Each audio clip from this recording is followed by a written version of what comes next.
Hello, Maverick fans. Welcome to another edition of the Mavpuckcast.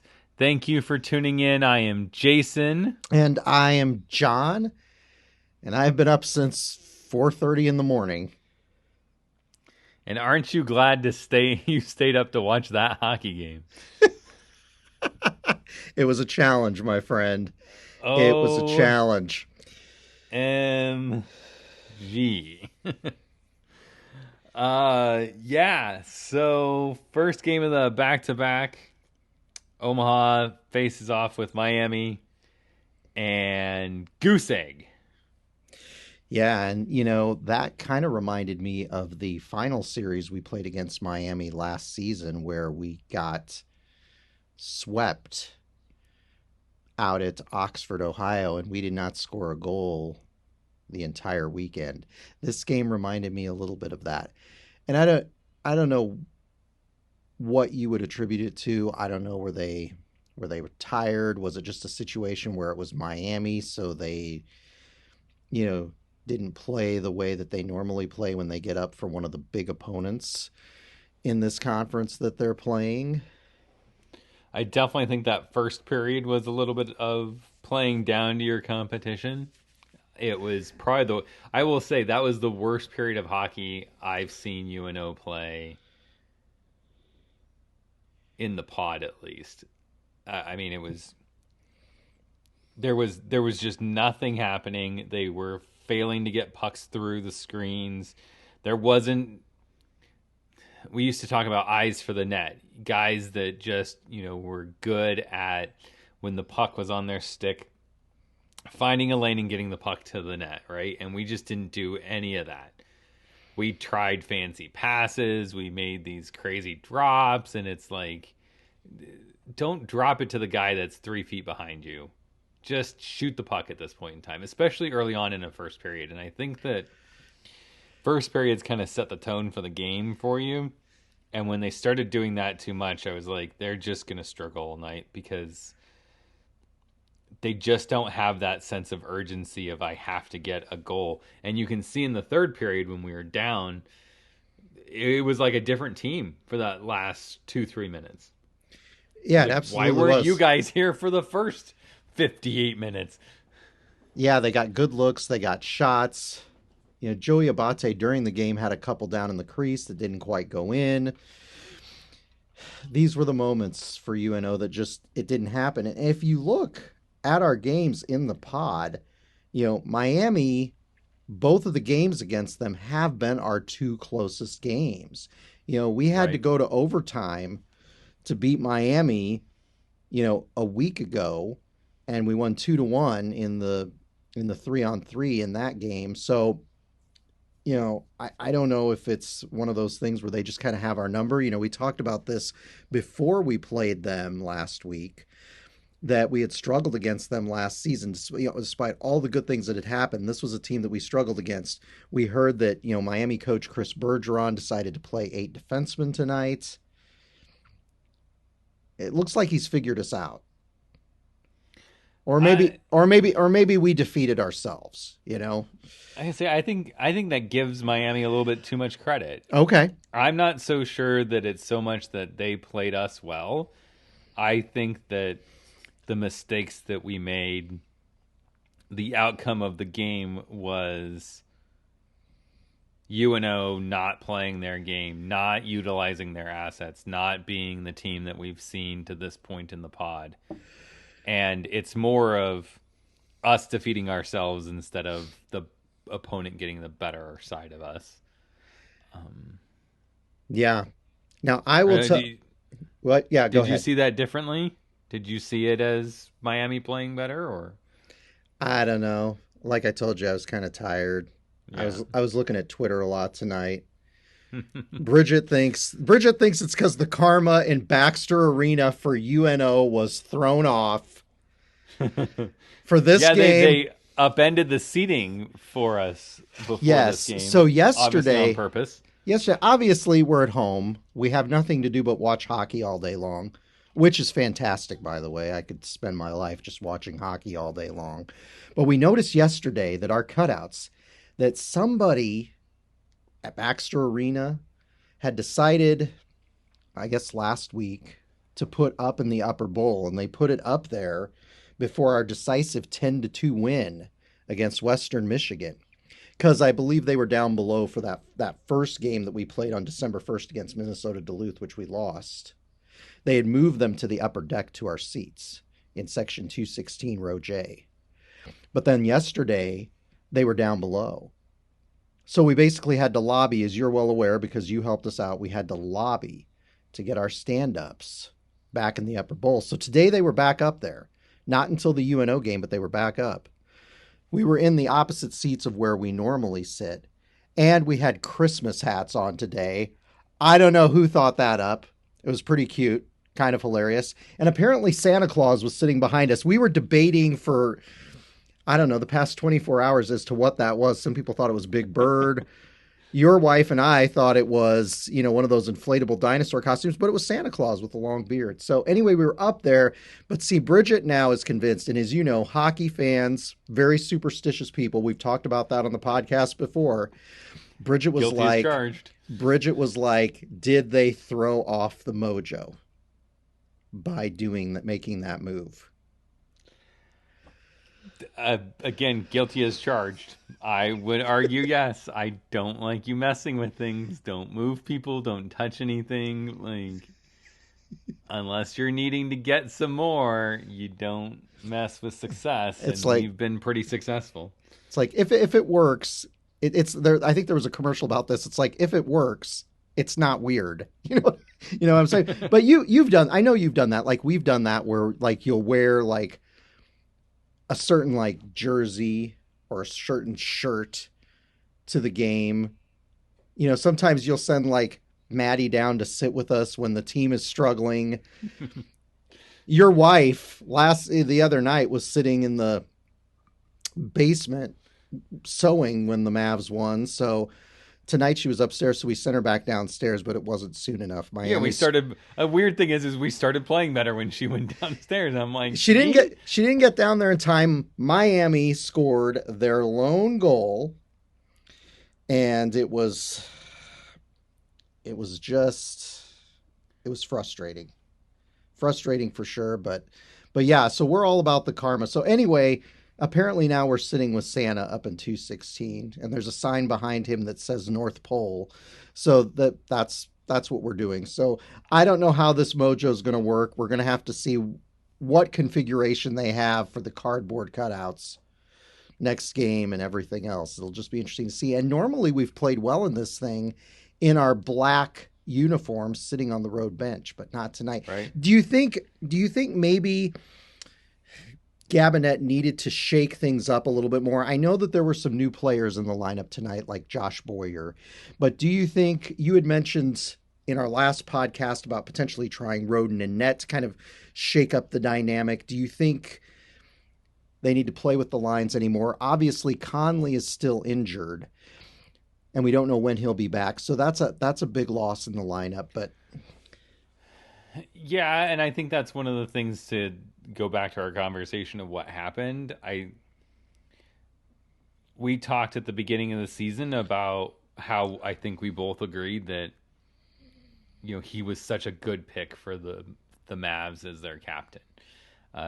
In our interactions with him and with the team and stuff, it seems like he's always been kind of one of those guys that helps push them to find their identity, is the coach on the ice kind of guy, right? And to not have that, I think it definitely hurt the team. It's not that we can't win without him. It's not like he's, necessarily a key piece type of situation.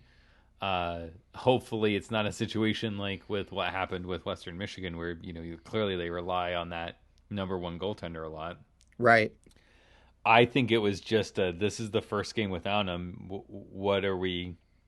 Who's filling that role, right? Right. And it just didn't seem like anyone did. That was like the entire game outside of the last couple minutes. It just seemed like there was no cohesive strategy or movement on the team. And I just think that part of that was probably not having Conley, and hopefully they figure that out. As per your question about the lines, I've said it before when we've talked about like this player should be on this line, and last year our big thing was the CWS line with Conley and Weiss. Right. Yep. Which we could get back to. We still have CWS available to us if we want to, toss that out there sometime. We sure But do.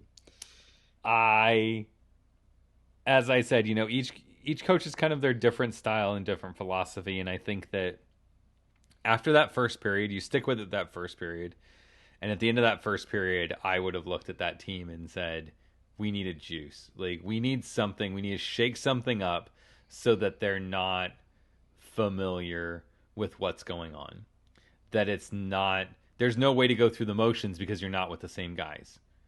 And I would have started jumbling some of the wing pairs, or put a pair of wings that do well together with a different center, something along those lines, just to shake it up, because I really think that they needed some energy, they needed some life. They weren't skating the way that we've seen them skate, and that's a way to do it. It's certainly not the only way to do it, though. So. Yeah. I mean, do you think any of it was just fatigue from the fact that they've played, 6 games in 11 days? Yeah, but they had 2 days off, so they had a really nice break. It was Wednesday to Saturday, so you would think they'd be rested up. They played Colorado College on Wednesday, so it wasn't one of the big guns. It wasn't a St. Cloud. It wasn't a North Dakota type of game. Do you think maybe they were just overconfident coming in? Like, we'll get this.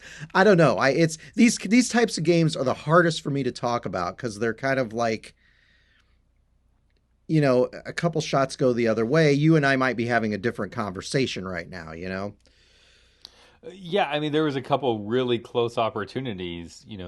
Any one of those goes in, and it's an entirely different game at that point. So, right, it's the what ifs. It's always hard, and that's the hard part. Like, at the beginning of the season, when we're speculating about who's going to be with who, right? There's that. We're not at practice. We're not in the locker rooms. We're not in the team meetings. We're not privy to all of that information. So we're fans. We see what's on the ice. We see what we see when we see the players and try to base that off of that. And so it's really hard to say that it was this or that it was that, or if they'd done this differently, they would have got a different result, because who knows? They could have been in the locker room saying, "We've got this, we're good, we're ready to go," and it just didn't work out that way. Yeah, absolutely. And in some respects, it might be good that they had a game like this, now heading into the second week of. I mean, it's never good to lose, so just don't get me wrong on that. But you know what I'm saying? It might be, like a good reality check for the team. They might have been believing their own press a little bit. We'd been singing their praises. A lot of fans had been singing their praises. The commentators, they're still a young team with a lot of young players. So it might be better that they had one of these games that didn't go as well, They were moved into the top 20, so that certainly, probably, I assume that they knew that, so it was probably on their mind. Sure. And the other thing is, I talked to you a little bit on text about this going into this game, is Yep. Part of this might have been looking at it going, in the game right before them, St. Cloud beat North Dakota. Yeah, that was a big win for St. Cloud. Yeah, and so Omaha might be sitting there going, you know what? Uh-huh. A point anywhere, and we are at least tied with North Dakota. And in an ideal situation, if you get a win today and a win against St. Cloud, you've got an opportunity to, be a second place team. Prior to the St. Cloud North Dakota game, 2 wins could have put us into second place. And I'm glad you brought that up because we did talk about that earlier today. And I thought at the time, because they have to turn right around and play St. Cloud tomorrow night at 8 o'clock, I thought to myself, I wonder if they're going to be looking ahead to that, more marquee matchup. And that, you're absolutely right. That could have definitely affected the mojo for tonight's game. Any coach will always tell you, we're never looking ahead to the next team. We're always looking at this game. But I'm telling you, as a player, it gets in your head. And they are playing well. There are a lot of people talking about Omaha that, were essentially written them off before the season. So Yep. Yeah, absolutely. So you're right. So that and the switching up of the cardboard cutouts is what doomed the team tonight. So yeah. Then you've got, I think Miami's goaltender played an excellent game. I mean, he's proven himself to be a good, as one of the kind of, faces that we haven't, seen in the NCHC. He has proven himself to be a solid goaltender so far. It's kind of, it's been a sucky run the last few years for that team. And you know what? They just won their first game against us and against anybody this season tonight, but they've looked pretty good and they played tough in a lot of these games. So, you've got to give him credit. Yeah. I think we didn't make it hard on him. That's for sure. I think we've played games where, goaltenders had to make, some more stellar saves. He made some big ones, and that's what helped him. There's a couple times where he had to make an abnormal save, and he did that. But the second chance opportunities that we're used to were not there, so he wasn't having to scramble and control rebounds the way that Seville was. Oddly enough, even though Seville faces fewer shots, I thought that Seville had to make more challenging saves. More challenging saves than the Miami goalie tender had to. But, ultimately, it was a tale of one save, right? It was, yeah. Isaiah Seville played well tonight. It was a fluky. The goal that was scored on him was this. It was just this fluky, like, really long rebound that you don't always see. That just it went back to the guy who had shot it, who was he was sort of out at the point a bit, and he just fired it in there. The thing ricocheted right back to him, and he fired it in again, and it was unfortunate. And if that goal doesn't go in, who knows what happens in the third period, Right. I don't know. And now Omaha is in a, position that they're going to have to look at St. Cloud on Sunday and say, now our backs are if we want to stay where we are, our backs are a bit of against the wall. We're still trailing North Dakota. We're sitting in fourth.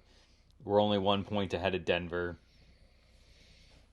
You lose to St. Cloud, and it's going to be hard to catch St. Cloud because at that point in time, they're going to be 7 points ahead of you. And you may get leaped by both Denver and Western Michigan.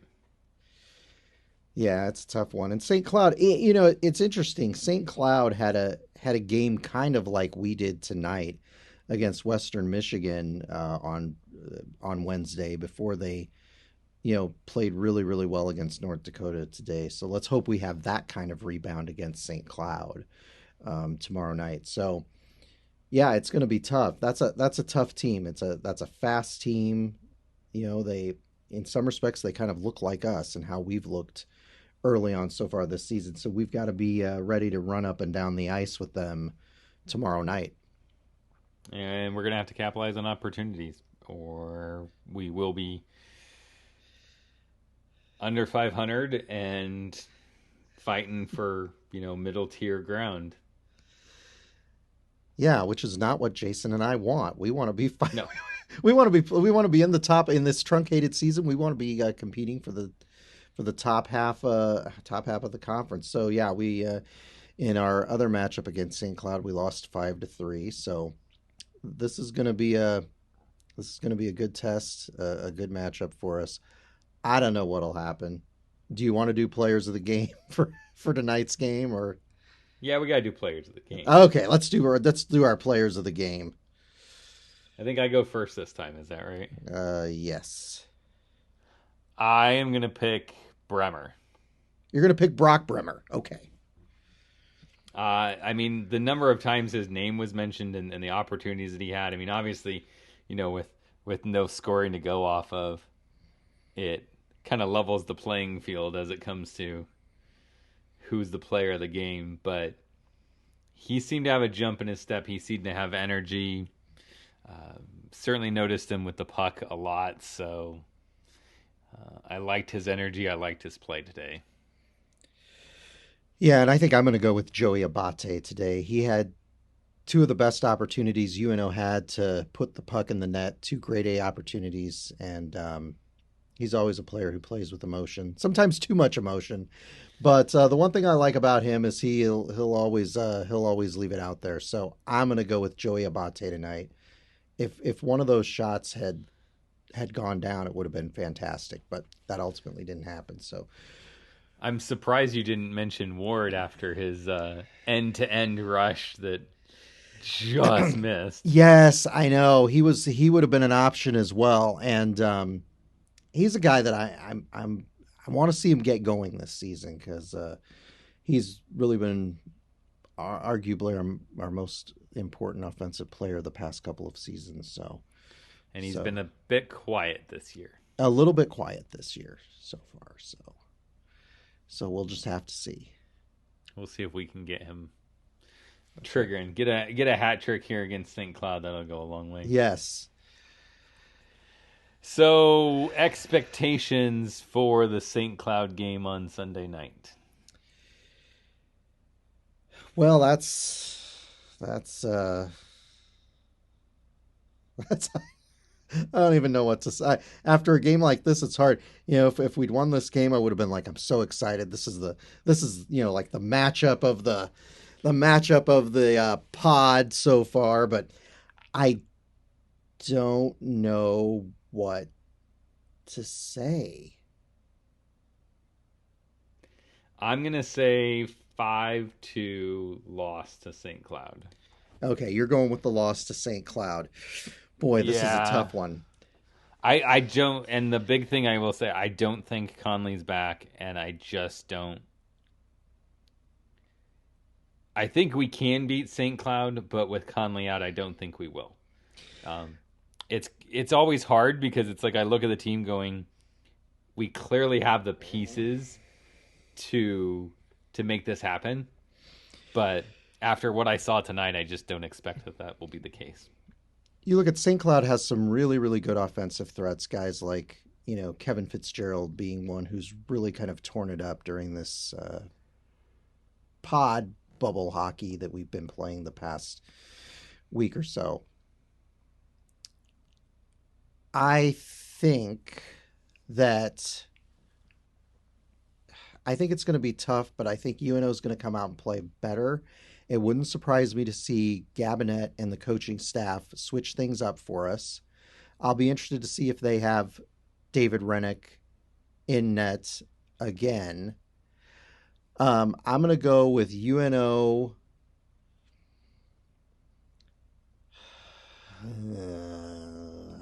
I'm going to go with us losing 4-1. I'm going to say we're going to lose 4-1. Did you say 5-2? I did say 5-2. Okay, that was not a very exciting pick. Maybe I should go with something more exciting. Like it's going to be 2-2. We're going to go to overtime and we're going to lose in a shootout. Maybe let's do that. What the hell? Yeah, it's going to be 2-2. Go to overtime. Who cares? We're going to go to a shootout and we're going to lose in the shootout. There you go. Okay. We're going to lose the point. It'll technically be a tie overall. So I'm picking a tie, but we're going to lose the point in the shootout, the extra point in the shootout loss. So there you go. All right. Yeah. And one more little follow-up I'm going to do, because you and I had talked, I believe in the last podcast, about the players wearing masks in the penalty box. Okay, yeah. And we wondered if that was something new. So I went back and watched some of the games, and I couldn't tell if it was because sometimes, they'll show the players in the box quite a bit who are serving penalties, and sometimes they won't. But the NCHC clarified this today. So I was going to read what they tweeted. They tweeted to Brent Bean today. They said the masks in the box are related to how long a player's in the box. So a minor penalty equals no mask, but a double minor, a major, or a misconduct equals mask. So if you're going to be in there for 2 minutes of hockey time or less, yes, you don't have to wear a mask. Right. The weird thing about that is that 2 minutes of hockey time could be a lot longer than 2 minutes. Well, that's what I tried to explain to somebody. I said there are breaks in play while that player's in the box. The puck might leave the playing surface. There might be a media timeout. There could be another penalty that, stops the clock and might even have to be reviewed. There might be a face-off violation. There are all variety of things that could happen that, mean that player's in the box for more than 2 minutes. Mm-hmm. So I the way that this day's gone, I'm not even sure I don't know how to interpret this. I don't know. I mean, I would just assume if they all went to the box, just, have them put the mask on, or if you don't want them to do it, just decide no, nobody's going to put the mask on. What's your, do you want to give your interpretation on this? Do you? Well, I mean,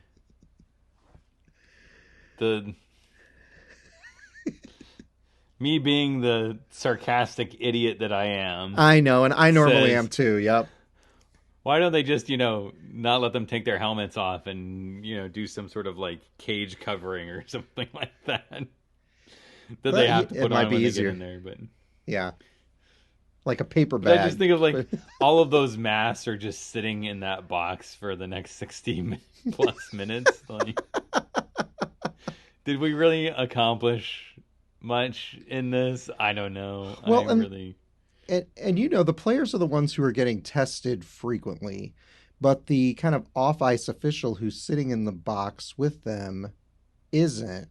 So obviously that person's wearing the mask to protect the players. But then I would assume that the players would also want to wear the mask to protect the person in the box, but then to also, have some level of protection from I don't know what I don't even, maybe it's just it's a punishment. If you have a double minor or a major, it's a worse penalty. So you have to wear the mask. It's a penalty on top of a penalty on top of a penalty. It's a, I don't know. I don't know, Jason. I have, at this point. John wants them to write the word shame on the front of them. Yes, they should have certain masks printed that say major and certain masks that say, misconduct and double minor. Yes, they should have to. Yeah, exactly. After the last episode, I didn't mention it. I just totally spaced it but I was like, one of the first things that went through my head was, is it like the pens at the doctor's office where I've got like a jar that says clean and a jar that says unclean? Is that what they do with them when they're like, otherwise, what if they grab a used mask or something? Yes. So now I want to know if there's is there an unclean trash can in there and a clean trash can in there? Yeah, I don't know. Oh, by the way, we're sorry we accidentally gave you one of the other guy's masks. It is. It's kind of like when the coaches are wearing the masks. I mean, I understand why you do that. It's great optics, but by the same token, like the coaches hang out with these players all the time not wearing masks. So it's like right during the game, we got it. And everybody's like, well, it's because they interact with the officials. And you're like, but yeah, they always all pull their masks down when they're talking. They always pull it down anytime they're talking to anyone. Again, and I just want to qualify this by saying Jason and I are very much pro mask. It's that time in the day and that time in the early season so far where it's silly season now. So we're like, all right, okay, I guess this is what we're doing, but we'll see. I'm just happy our seats are back up in 216. I'm happy to be up there with Santa Claus apparently and Christmas hats. So I'm just pretty, happy we get to watch hockey because I am too. it's better than anything else. That's for sure. Have you gotten burned out on hockey yet? Heck no. Has Jolene gotten burned out on hockey yet? I don't know. That would be a question for her, but It's possible. I mean, that's kind of like that's kind of a stupid question with me because I mean, You watch it all the time. I All watch the like time. in a normal year, I'll watch a handful of NHL games every day, plus college games. So when it comes to watching hockey, it takes a whole lot of hockey for me to get there, and I don't think I've ever been able to watch that much hockey. Oh, I'll be honest with you. Like even on ESPN3, when those teams have played over the years, like you got these club teams like Liberty, for example, that play on there. It's pretty fun to even watch hockey at that level. When you watch that Division 3 type hockey, it's just fun to watch it. It's different, right?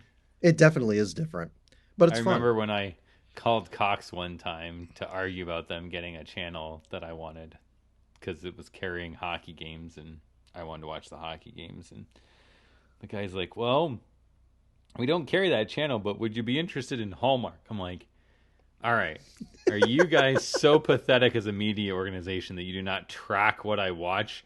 Like, you should be able to look at this going, this guy watches hockey channels.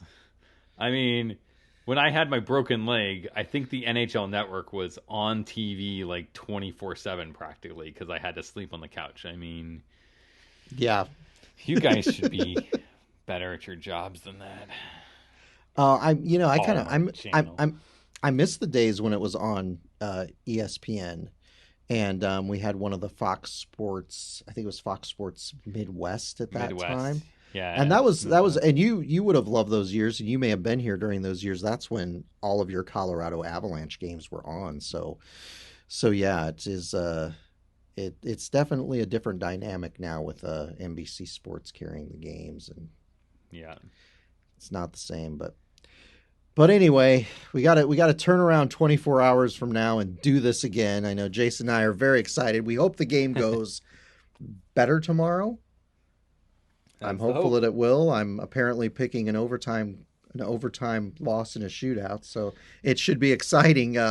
Should be exciting one way or the other. But until then, as always, we thank you for your support. We thank you when you like and share when we post about this podcast online, and we really appreciate that. So be sure to follow Mavpuck on Facebook and Twitter, and you can find links to those at mavpuck.com. And until next time, which will be 24 hours from now, go Mavs. Go Mavs.